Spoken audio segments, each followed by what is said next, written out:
டேய் டேய் கொண்டா.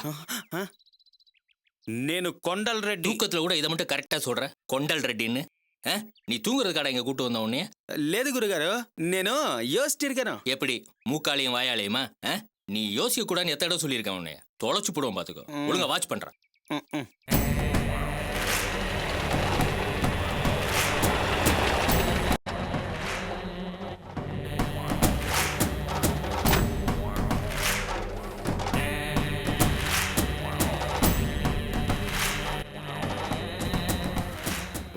வணக்கம். வாருங்கள் தோழர்களே. வணக்கம் தோழர். எல்லோரும் அமருங்கள். என்ன தோழர், உங்களுக்காக ரொம்ப நேரமா காத்துக்கிட்டு இருக்கோம். எங்க போயிருந்தீங்க? என்ன செய்தி தோழர்களே? மக்கள் மத்தியில் அரசியல் விழிப்புணர்வு ஏற்படுத்த இன்னிலிருந்து தொடர் கூட்டத்துக்கு ஏற்பாடு பண்ணியிருக்கோம் தோழரே. நன்றாக நினைவிருக்கிறது. அதற்கான வேலைகள் எல்லாம் செம்மையாக நடைபெற்று விட்டனவா? மக்கள் கூடுற இடத்துல எல்லாம் பிட் நோட்டீஸ் அடிச்சு கொடுத்து கூட்டத்துக்கு வர சொல்லியிருக்கோம். மிக்க நன்று. வேலைகள் துரிதமாக நடைபெறட்டும். சரி தோழர், நாங்க போய் ஆக வேண்டிய வேலை கவனிக்கிறோம். தோழரே வணக்கம். வாங்க போலாம்.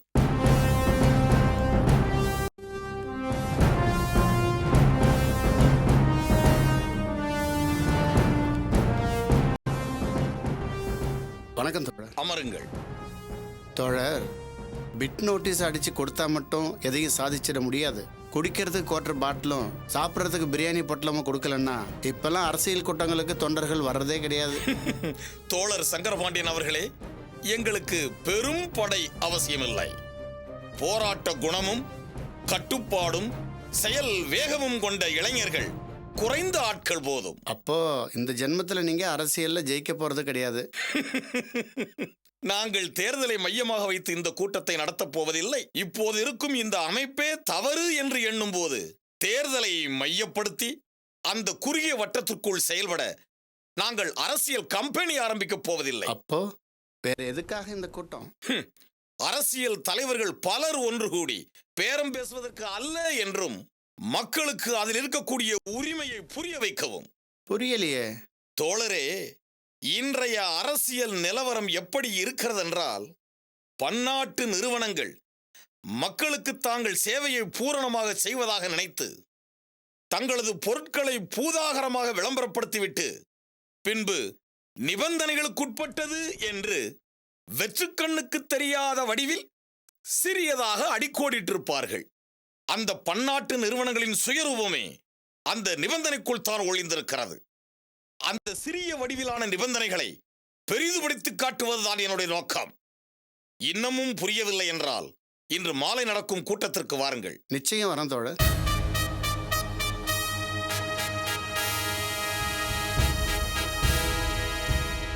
தோழர் சங்கரபாண்டியன் அவர்களே, சற்று என்னை மன்னித்துக் கொள்ளுங்கள். உணர்ச்சி வசப்பட்டு விட்டேன்.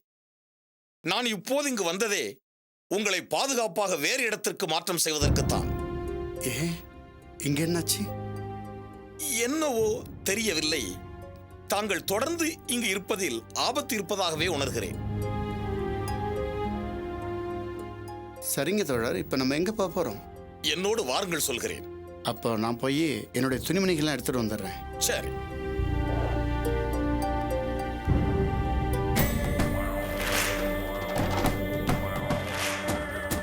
போலாம் தோழர். வாருங்கள்.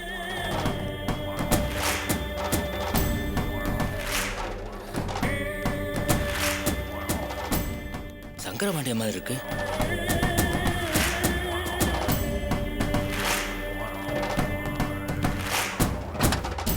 டேய், அவன் சங்கரபாண்டியன் தான்டா. ఎవరు? டேய், சும்மா இருடா, பேசாம இருக்க மாட்டேன். எங்க வர உட்கார.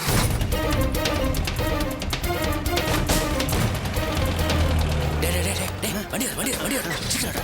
டேடா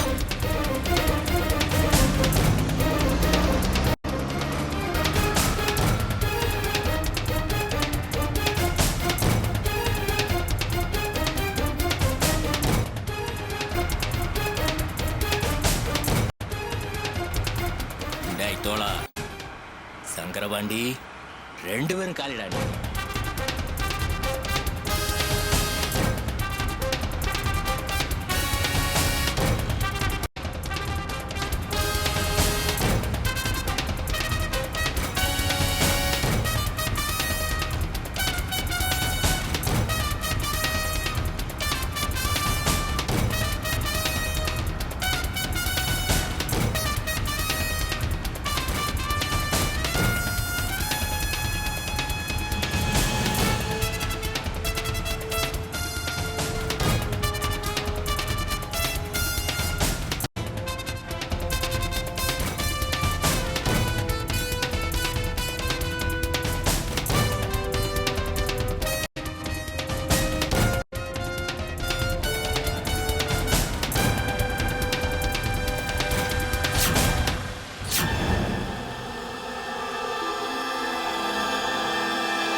டேய் மூவாது கிளம்புடா குருகாரு இவனுக்கு வேற முட்டாப்ப இவனுக்கு வேற வந்திருக்கானுங்க பாரு. நேரம் தெரியாது. டேய், நீ போடா இருங்கண்ணா. போயிட்டாரு.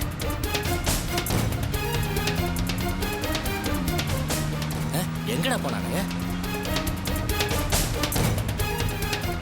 எங்கடா லெஃப்டா ரைட்டா டேய் என்னடா கொண்டல் வண்டி ஓட்டுற நீ டேய் லெஃப்ட்ல போடா டேய் உள்ள போடா வர லெஃப்டா டேய்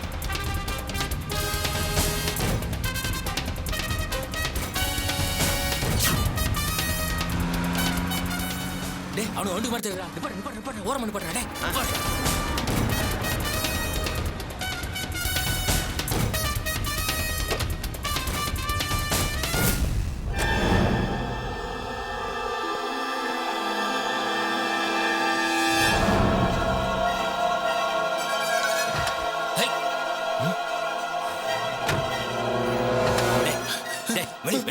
வெளியே வாடா யார் நீங்க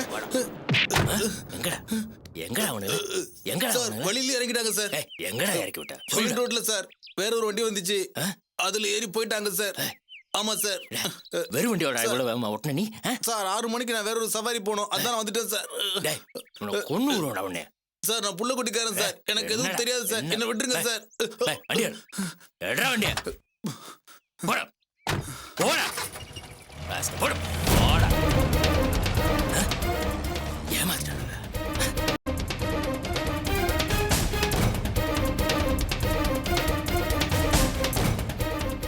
ఏం సార్ ఉట్టిటారే டேய் காணுடா தப்பிச்சிட்டானுங்கடா ఏం సార్ బుల్లెట్ இல்லையா டேய் கொண்டா நக்கலா பாக்குறியாடா புல்லட் இருக்கா இல்லையான்னு பாக்குறியா நீ அழுத்தி வாங்கிட்டு வாடா போடா வண்டிடுறா போடா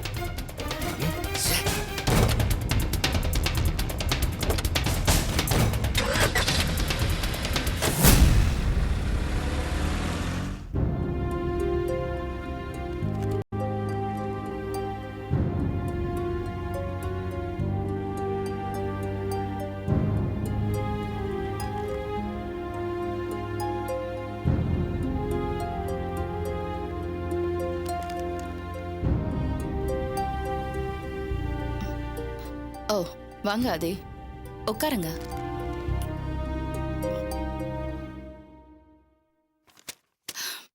நான் உங்களை எதுக்காக வர சொன்னேன்? தெரியும் நீங்க எதுக்காக வர சொன்னீங்க எனக்கு தெரியும். நான் தான் எல்லா பிரச்சனையும் கூடி சீக்கிரத்துல முடிவு கொண்டு வரேன்னு சொல்லிட்டேன்ல. நான் ஒரு பிளான் பண்ணி அதை நோக்கி வேகமா போயிட்டே இருக்கேன். நம்ம ப்ராஜெக்ட் குறிப்பிட்ட நாள்ல குறிப்பிட்ட நேரத்துல கண்டிப்பா நடக்கும். நீங்க சந்தேகப்பட்டு திரும்ப திரும்ப என்னாச்சுன்னு என்கிட்ட விளக்கம் கேட்டுக்கிட்டு இருக்க வேண்டாம். நீங்க என்ன டிஸ்டர்ப் பண்ணா என் மைண்ட் டைவர்ட் ஆயிடும். இது பாருங்க, இது பதட்டப்படாம நிதானமா செய்ய வேண்டிய வேலை. தோழர் பாலகிருஷ்ணன், சங்கர் பாண்டியன், அபே பின்னாடி ஒரு பெரிய கூட்டமே இருக்கு. இது நிறைய பேர் சேர்ந்து செய்யற சதி. இத உடனே முடிவு கொண்டு வருது சாத்தியமே கிடையாது. மெல்ல மெல்லமா தான் செய்ய முடியும். அதுக்கு எனக்கு கொஞ்சம் டைம் வேணும். ஏன் இவ்வளவு உணர்ச்சி வசப்படுறீங்க ஆதி? நான் உங்களை கூப்பிட்டதே வேற ஒரு விஷயமா.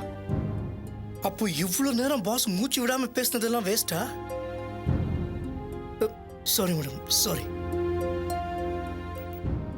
ஆதி, நம்ம ப்ராஜெக்ட்டுக்கு லோன் கொடுக்க சம்மதிச்ச யூஎஸ் பேங்கர்ஸ் என்னை உடனடியா மீட் பண்ணணும்னு வர சொல்லியிருக்காங்க. இப்ப நம்ம ப்ராஜெக்ட்டுக்கு வந்திருக்கிற பிரச்சனை ஐ எம் ஷூர் எப்படியோ அவங்களுக்கு தெரிஞ்சிருக்கு.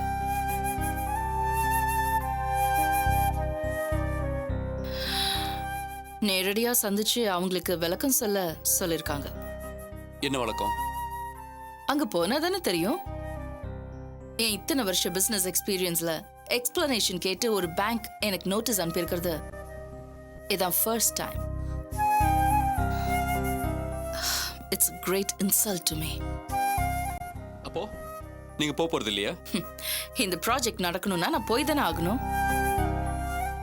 நான் சொல்ல போற விளக்கங்கள்ல அவங்களுக்கு திருப்தியா இருந்துச்சுன்னா நமக்கு லோன் கிடைக்கும். நம்ம ப்ராஜெக்ட் எந்த பிரச்சனையும் இல்லாம மூவ் ஆகும். அதர்வைஸ் இது பாருங்க, ப்ளீஸ் நெகட்டிவா யோசிக்க வேண்டாம். இந்த ப்ராஜெக்ட் நடந்தே ஆகணும்.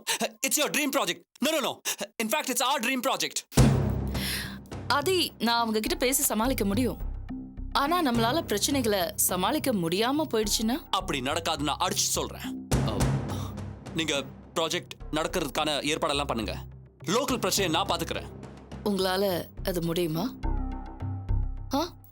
நான் உங்களை இன்சல்ட் பண்றேன்னு நினைக்க வேண்டாம். உங்க வார்த்தையை நம்பிதான் நாங்க பேச முடியும். நான் எல்லாத்தையும் சரி பண்றேன்னு சொல்லிட்டேன். இன்னும் உங்களுக்கு நம்பிக்கை வரலனா எப்படி? நீங்க நம்பணும்னா நான் என்ன செய்யணும் அதை மட்டும் சொல்லுங்க. ஆதி, நான் உங்களை நம்புறேன். சரி, நீங்க எப்போ யுஎஸ் போறீங்க? நாளைக்கு ஈவினிங் ஃப்ளைட். இந்த நிமிஷத்துல இருந்து இங்க இருக்கிற ஒவ்வொரு பிரச்சனையும் சால்வ் பண்றது உங்களோட பொறுப்பு. நான் இனிமே இது தொடர்பா உங்ககிட்ட எதுவுமே கேட்க மாட்டேன். நீங்களும் எதுவும் சொல்ல வேண்டாம். நமக்கு சாதகமா எல்லாம் முடிஞ்சிருச்சுன்னா just give me a call. ஒரு ஃபோன் பண்ணா போதும். வெல், நான் எப்படியும் வரத்துக்கு ஒரு 10 days ஆகலாம். அது போதும். 10 நாள்ல அந்த கூட்டம் மொத்தத்தையும் ஓட ஓட விரட்டுறேன்.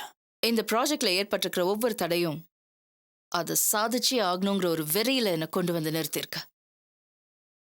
நாம ஜெயிக்கணும். இது ஒரு சவால் ஆதி. இந்த சவால்ல நம்ம கண்டிப்பா ஜெயிப்போம். நீங்க யுஎஸ் போயிட்டு திரும்பும்போது நம்மள எதிர்க்கிறதுக்கு இங்க ஒரு ஆள் கூட இருக்க மாட்டாங்க. நீங்க அப்படி செஞ்சிட்டீங்கன்னா I'll be very happy. All right, நம்ம திரும்ப 10 days கழிச்சு மீட் பண்ணலாம். Sure. All the best. Thanks. Bye.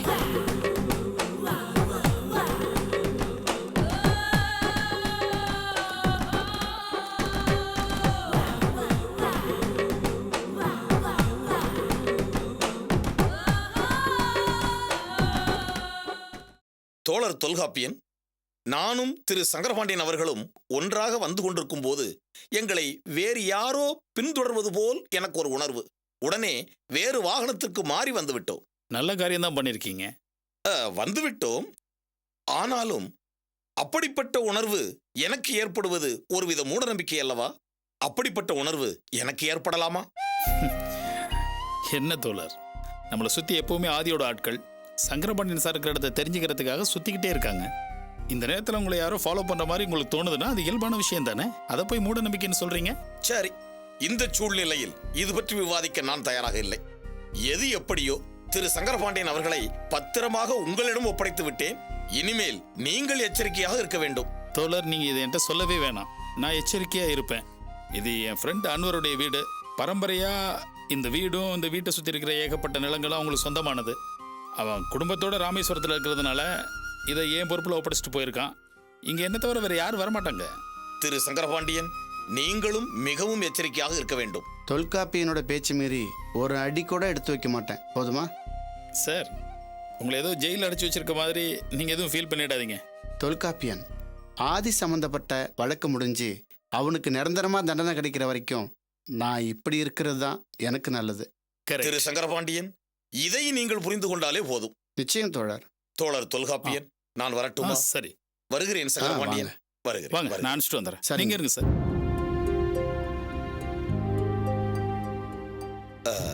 தோழர் தொல்காப்பியன், வருகிறேன். சரி. நீங்கள்?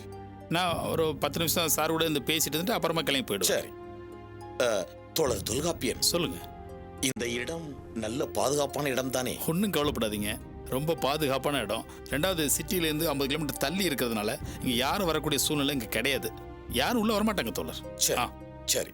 அப்படி என்றால் நான் வருகிறேன்.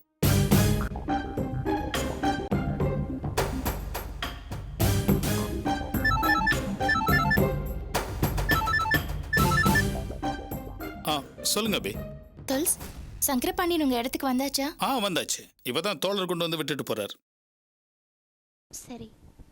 அங்க எதுவும் பிரச்சனை வராதே? ஒரு பிரச்சனை வராது அபி. இந்த கேஸ் கோர்ட்டுக்கு வரும்போது நானே சங்கரபாண்டியனை பாதுகாப்பாக கொண்டு வந்து சேர்த்துருவேன். நீங்க ஒன்றும் கவலைப்பட வேணாம். Okay, thanks. நான் காலையில உங்களை பார்க்குறேன். சரி அபி. பாய்.